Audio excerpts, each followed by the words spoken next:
جہاں سے فضل، کرم، اطاعت، جود، سخا، یہ تمام فضیلتیں پھوٹتی ہیں۔ آپ کیا چاہ رہے ہیں زیارت کرنے سے؟ آپ چاہ رہے ہیں کہ اس منبع سے متصل ہو جائیں، یعنی وہ اوصاف اہل بیت جو اس منبع سے نکل رہی ہے اس سے اپنے آپ کو متصف کرنے جا رہے ہیں۔ ٹارگٹ کتنا بڑا ہے آپ کا؟ وہ جو صفت ہے اہل بیت کی صفت کتنی بیان کی جائے؟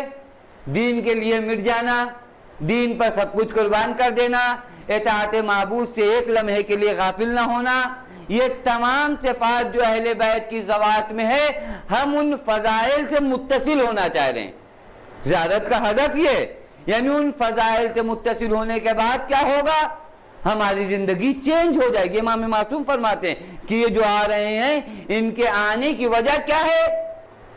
کہ ہم سے متصل ہونا چاہتے ہیں۔ اور یہ یاد رکھیے گا، جسے بھی اہل بیت سے متصل ہونا ہے اس کے لیے قلب کی پاکیزگی ضرورت ہے یا نہیں ضروری؟ آیہ تطہیر کس بات پر دلالت کرتی ہے؟ انما یرید اللہ لیذھب عنکم الرجس اہل البیت ویطہرکم تطہیرا۔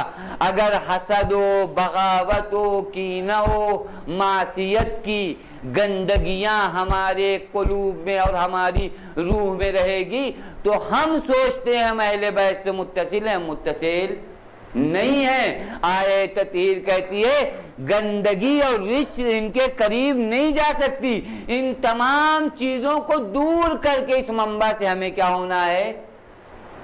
متصل ہونا۔ یہ ہم چاہتے ہیں۔ وہ سرورن، عجیب عجیب جملے ہیں روایت کے، وہ سرورن ادخلوہ علی نبیک صلواتک علیہ۔ یہ جو آ رہے ہیں یہ چاہتے کیا ہیں؟ دیکھیں ہم وہاں زیارت کرنے جا رہے، شاید ہمارے خیال میں وہاں سے کچھ مانگیں، وہاں سے کچھ لائیں، امام سے کہیں کہ یہ دے دیجئے، بزنس میں دے دیجئے۔ امام بیان کریں کہ یہ لوگ جو آ رہے ہیں یہ اس لیے آ رہے ہیں۔ اب وہی ہم نے کہا نا، کبھی کبھی امام کچھ کہتے ہیں، بیان کچھ کیا جاتا ہے، جانے والا کچھ سوچتا ہے۔ جانے والے کربلا کے سوچتے ہیں 2-4 عدد وہاں سے بزنس کی جو ڈیل لٹکی ہوئی ہے وہ حل کرا کے آ جائیں گے، 2-4 عدد اور کام جو مشکلات ہیں یہاں انڈیا میں وہ حل کرا کے آ جائیں گے، یہ ہمارے جانے۔ امام کہہ رہے نہیں، یہ لوگ آ رہے ہیں اس وجہ سے آ رہے ہیں۔ امام فرماتے ہیں ان کے آنے کی وجہ سرورن ادخلوہ علی نبیک صلوات۔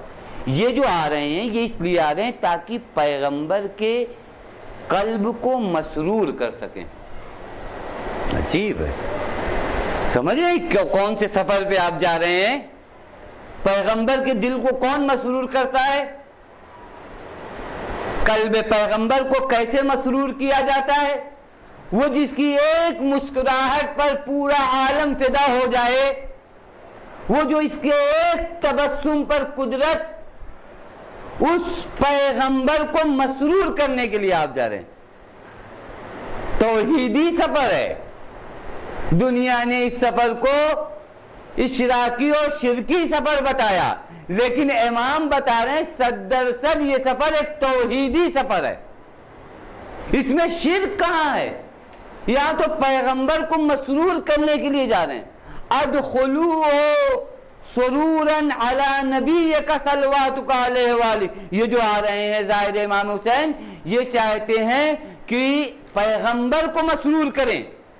عجیب ہے، واقعاً عجیب ہے۔ ایک مسکراہٹ پر جس کے عالم فدا ہو جائے، آپ اس کو لیے جا رہے ہیں جس کو مسرور کرنے پر قدرت نازا ہوتی ہو، اس کو مسرور کرنے کے لیے آپ قدم بڑھا رہے ہیں۔ وَإِجَابَةٌ، وقت نہیں میں جلدی پڑھوں چونکہ اگر میں توضیح دوں گا تو شاید آدھی روایت۔ وَإِجَابَةً مِّنْهُمْ لِأَمْرِنَا، اور جو یہ آ رہے ہیں بغیر بلائے نہیں آ رہے ہیں۔ توجہ فرمائیے، میں نے جو کہا کہ دعوت دیے بغیر کوئی نہیں آتا، انہوں نے اجابت کیا۔ اجابت کب ہوتی ہے؟ جب آپ کو کوئی پکارے۔ عربی میں اجابت کسے کہتے ہیں؟ ہمیں کوئی پکارے اور ہم کہیں ہاں جی آئے۔ کوئی کہے زید اور زید کہے ہاں، اسے کہتے ہیں اجابت۔ اسے کیا کہتے ہیں؟ اجابت۔ لبیک، اسی کو کہتے ہیں لبیک۔ کوئی کہے زید، آپ کہیں لبیک۔ امام فرماتے ہیں یہ جو آ رہے ہیں اجابتن منہم لامرنا، یہ ظاہرین امام حسین ہمارے امر کی اجابت کو آ رہے ہیں۔ ہم نے ان کو اپنے کام کے لیے بلایا ہے وہ جو ہمارا مشن ہے اس کے لیے ہم انہیں بلا رہے ہیں اور انہوں نے ہاں کیا ہے. ہمارے مشن کو پورا کرنے لِأَمْرِنَا کا مطلب کیا ہے؟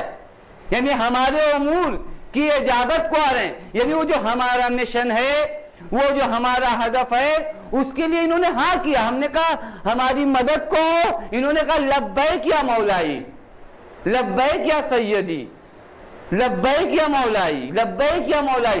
یہ جملہ کہہ کر آپ جا رہے ہیں، یہ جملہ کہہ کے جا رہے ہیں. تو جب وہاں سے آئیں گے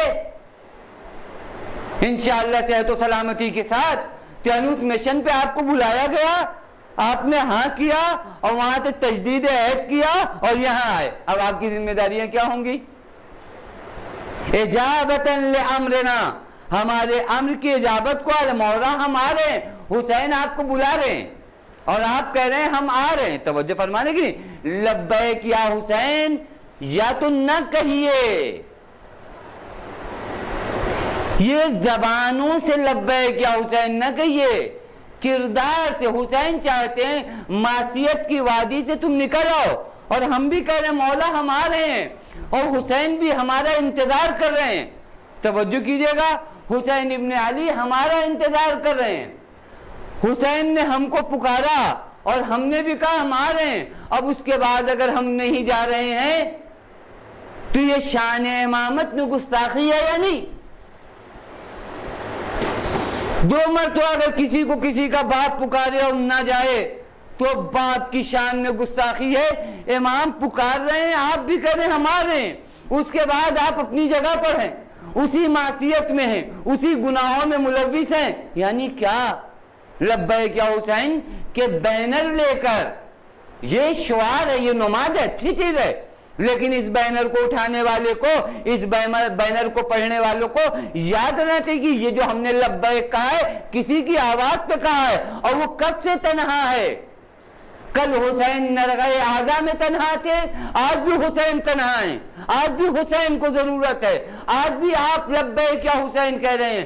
صرف کوفے والوں کے خطوط نہ ہوں کہ آ رہے ہیں مولا آج نہیں. ہمارے لبیک ہمارے کردار ہے، ہمارا لبیک ہمارے نعرے نہیں ہیں، صرف ہمارا کردار ہے، ہماری نمازیں ہیں، ہمارے روزے ہیں، ہمارا ظلم کے خلاف بغاوت ہے. یہ یعنی لبیک حسین. لبیک یا حسین یعنی ظلم برداشت نہیں کریں گے.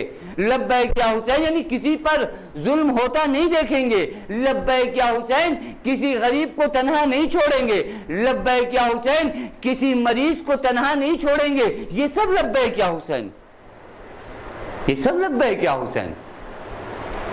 امام فرماتے ہیں اجابۃ لامرنا وغیظا ادخلوہ عدونا. اس زیارت میں تولا بھی ہے اور اس زیارت میں تورا بھی ہے. پیغمبر کو یہ زائرین مسرور کرتے ہیں اور ہمارے دشمنوں کو ناراض کرتے ہیں. تولا و تورا کیا ہے؟ یعنی آپ کی اس ایک زیارت سے پیغمبر خوش ہوتے ہیں اور شیطانی کارندے ناراض ہوتے ہیں. اور اس کا اندازہ تو آپ لگا سکتے ہیں نا، اس کا اندازہ لگانا کوئی مشکل کام نہیں ہے. آپ کے قدم اٹھتے ہیں، ان کی ناراضگیاں بڑھتی ہیں، ان کے فتوے بڑھتے ہیں. کبھی شرک کا فتویٰ، کبھی کفر کا فتویٰ، کبھی بم، کبھی میزائل، کبھی یہ کبھی وہ، ڈرایا جا رہا ہے، دھمکایا جا رہا ہے. فتووں کے ذریعے، دین کے ذریعے، دنیا کے ذریعے ہر اسلحے کو اپنایا جا رہا ہے کہ کسی طرح اس کاروان کو روکا جا سکے. کیونکہ انہیں معلوم ہو چکا ہے اگر یہ کاروان حسینی اربعین کی شکل میں، عاشورہ کی شکل میں، مجلسوں کی شکل میں، ماتموں کی شکل میں بڑھتا رہا تو ہمارے کاروان کا خاتمہ ہو جائے گا. لہذا غیظاً ادخلوہ عدونا. بس آپ کا کام کوئی معمولی نہیں ہے.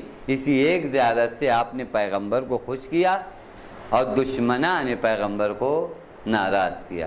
یعنی ذات حق کو خوش کیا، شیطان کو ناراض کیا. پس تولا بھی ہے اور تبرہ بھی ہے. پھر اس کے بعد امام فرماتے ہیں عجیب ہے، یہ انتہا ہے توحید کی. یہ جو اتنا کام یہ لوگ کر رہے ہیں اس کی وجہ کیا ہے؟ ارادو بذالک رضا. کہتی زیارت شرک ہے. امام فرماتے ہیں اس زیارت کے ذریعے یہ اللہ کی رضا چاہتے ہیں.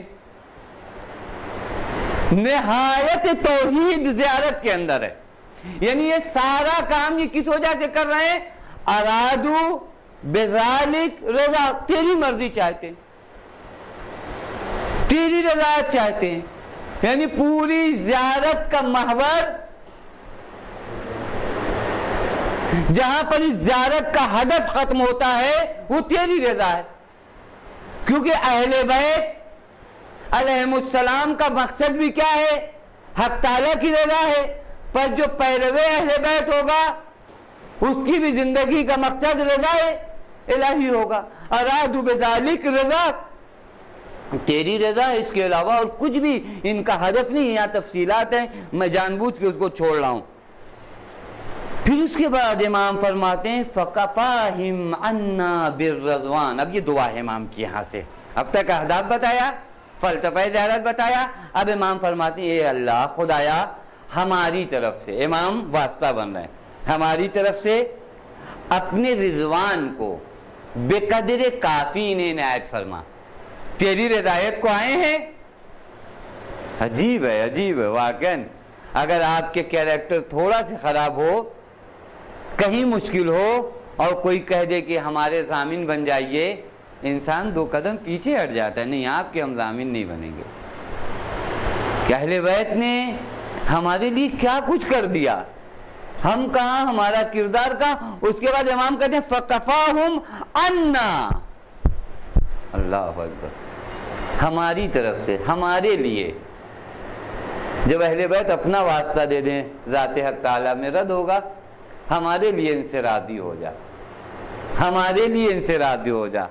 واقعاً عجیب ہے. بھائی بھائی کی آبرو کو اگر دیکھ لیتا ہے بھائی کا کیریکٹر خراب ہے، اپنی آبرو کو اس کے سامنے پیش نہیں کرتا، اپنے کمال کو اس کے لیے پیش نہیں کرتا، اپنی عزت و جلال کو اس کے لیے پیش نہیں کرتا. صاف لفظوں میں کہہ دیتا ہم سے کوئی مطلب نہیں، کیونکہ اس کا کردار بلند ہے. لیکن اللہ اکبر، یہ کیسے رحیم ہے. کہتے ہیں اللہ ہمارے لیے، ہمارے لیے. اب اللہ اہل بیت کا درجہ تو کیا ہے نا، جہاں اہل بیت کے فَكَفَاهُمْ عَنَّا بِالرِّضْوَانِ، یہ ہماری زندگی کا جینے کا مقصد ہو جائے کہ جہاں پر کائنات کے سبد گل ہمارے لیے اپنے آپ کو پیش کر دے، ہمارے لیے راضی ہو جائے. پھر وَقْلَاهُمْ بِاللَّيْلِ وَالنَّهَارِ، اور رات و دن ان کی حفاظت فرما. یہ امام کی دعا ہے. شب و روز، رات و دن ان کی حفاظت فرما. وَخْلُفْ عَلَىٰ أَهَالِيهِمْ وَأَوْلَادِهِمْ الَّذِينَ خُلِّفُوا بِأَحْسَنِ الْخَلَفِ. خدایا جب یہ زیارت کو جا رہے ہیں تو ان کے نہ ہونے پر، جب یہ اپنے گھر میں نہ رہیں، ان کی عدم موجودگی میں تو ان کے بچوں کی حفاظت فرما. آپ نکل رہے ہیں، آپ جا رہے ہیں زیارت کو، معصوم دعا کریں وَخْلُفْ عَلَىٰ أَهَالِيهِمْ وَأَوْلَادِهِمْ، ان کے اہل کی، ان کی اولاد کی حفاظت فرما. الذین خلفوا بأحسن الخلف، تو جب حفاظت فرمائے گا، تو جب ان کی دیکھ بھال کرے گا، یعنی امام کہہ رہے مطمئن جاؤ، میں تمہارے لیے دعا کر رہا ہوں، مطمئن ہو کر جاؤ. ایسا نہ ہو کہ دل تمہارا یہاں لگا رہے، نہیں، مطمئن جاؤ. میں دعا کر رہا ہوں کہ اللہ تو ان کے بچوں کی حفاظت فرما، تو ان کے اہل و عیال کی حفاظت. کس مشن پہ جا رہے ہو، توجہ کرے گی نہیں، کس مشن پہ جا رہے ہیں جہاں امام معصوم ساری ذمہ داریاں لے رہا ہے، ساری دعائیں کر رہا ہے. پھر اس کے بعد وَأَصْحَبْهُمْ وَقْفِهِمْ شَرَّ كُلِّ جَبَّارٍ عَنِيدٍ. خدایا اس پورے سفر میں تو ان کے ساتھ رہنا. عجیب ہے، عجیب ہے، واقعاً عجیب ہے. اب کیا چاہیے؟ معیت اللہ، خدا کی معیت حاصل ہو رہی زیارت امام حسین میں. اس سے بڑا کوئی کرم ہے؟ اس کے بعد کوئی عہدہ ملنے والا ہے جہاں ہمراہ خدا ہو جائے؟ اے میرے اللہ وَاصْحَبْهُمْ وَقْفِهِمْ شَرَّ كُلِّ جَبَّارٍ عَنِيدٍ، ہر ظالم سے، ہر ستمگر سے ان کے شر کو دور فرما اور ان سے محفوظ رکھ. یعنی وہ شر ان تک نہ آنے پائیں. یہ امام معصوم فرما رہے ہیں وَشَرِّ الشَّيَاطِينِ الْإِنسِ وَالْجِنِّ، جن و انسان میں جو کوئی بھی ان تک شر پہنچانا چاہتا ہو اس کے شر کا خاتمہ فرما، محفوظ کر۔ یہ وَعْتِهِمْ أَفْضَلَ مَا عَمَّلُوا مِنْكَ فِي غُرْبَتِهِمْ عَنْ أَوْطَانِهِمْ وَمَا أَثَرُونَهُمْ، خدایا انہیں وہ پاداش اور وہ جزا دے جس کی یہ تمنا لے کر آئیں۔ یہ امام معصوم کی دعا ہے، جن کی تمنا ان کے دل میں ہے، جس کے لیے انہوں نے غربت برداشت کیا۔ پردیسی ہونا بہت بڑا غم ہے۔ امام فرماتے ہیں جس کے لیے انہوں نے غربت برداشت کیا ان تمام تمناؤں کو پورا کر دے اور اپنی اولاد اور اہل پر ہم کو مقدم کیا۔ امام فرماتے ہیں یہ ایسی تمنا لے کر آئے ہیں جس کی وجہ سے ہم تک آئے، اپنے اہل و عیال کو چھوڑ دیا، یعنی اہل و عیال پر ہم کو مقدم کیا یعنی ہم کو آگے جانا۔ ان کو یہ تو برداشت ہو گیا، اہل و عیال کی فرقت کا غم برداشت کر لیں گے لیکن امام کے حضور پہ جائیں گے۔ امام کو احساس ہے کہ انہوں نے اپنے اہل و عیال پر ہم کو مقدم کیا، لہذا ان کی وہ تمنائیں جو یہ لے کر آ رہے ہیں انہیں پوری کر۔ اللہم انا اعداءنا عجیب، واقعا میں نے کہا نا یہ پوری روایت ایک پورا نصاب ہے۔ امام نے ساری کیفیت اور سچویشن کو بیان کر دیا۔ اے اللہ یہ جو آئے ہیں، اب میں ترجمہ کروں جان بوجھ کے کیونکہ وقت ایک دم نہیں ہے۔ اے خدا ہمارے دشمنوں نے ان کے اس عمل کو عیب سمجھا۔ آج کے زمانے میں آپ دیکھ رہے ہیں نا، امام فرماتے ہیں یہ جو ہمارے ظاہرین جاتے ہیں ہمارے دشمن ان کو عیب سمجھتے ہیں، ان پر طعنہ کرتے ہیں، ان پر تشنیع کرتے ہیں، ان پر طنز کرتے ہیں، لیکن اس کے باوجود ہمارے شیعوں کے قدم رکتے نہیں ہیں۔ کتنا احساس ہے امام کو۔ امام فرماتے آبوا اعداءنا علیہم، ہمارے اعداء ان کو طنز کرتے ہیں، ان کا مذاق اڑاتے ہیں، لیکن ان کے قدم نہیں رکتے۔ ایسا نہیں ہے کہ ان کے قدم رک جائیں کہ نہیں ہمیں لوگ برا بھلا کر دیں، نہیں، یہ ہماری راہ میں جب قدم بڑھا چکے ہیں تو ان کے قدموں کو دشمن لاکھ چاہتے ہیں مگر یہ قدم نہیں رکتے۔ اب یہاں پر امام نے عجیب جملہ کہا، یہ مصائب کا بھی جملہ ہے، فضائل کا بھی جملہ ہے۔ امام فرماتے ہیں شاید ان لوگوں کے لیے ہو جو پاپ اعداء جانے والے ہیں۔ اللہم فرحم تلک الوجوہ التی غیرتھا الشمس، اے اللہ ان چہروں پر رحمت نازل کر جن کے چہروں کے رنگ سورج کی تمازت سے متغیر ہو گئے۔ یعنی ہمارے جو ظاہر آ رہے ہیں، پاپ اعداء آ رہے ہیں، امام کو برداشت نہیں ہے کہ ہمارے ظاہرین کو سورج کی تمازت اذیت پہنچائے۔ اب آپ جانتے ہیں جو اپنے شیعوں کے اس غم کو برداشت نہ کر سکتا ہو اس کے جد امجد کا جنازہ